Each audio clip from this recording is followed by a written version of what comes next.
In this video, I will show how to remove animations in Canva.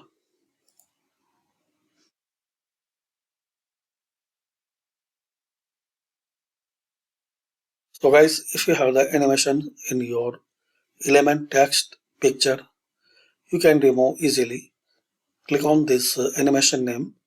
It can be different, which is the appear here. In my case, pen animation is implement. So remove, click here, and here is the option remove. Similarly, if you have the page animation, click here and you will get the option remove. This time I not have any animation here, but if you have like this, so just click on remove.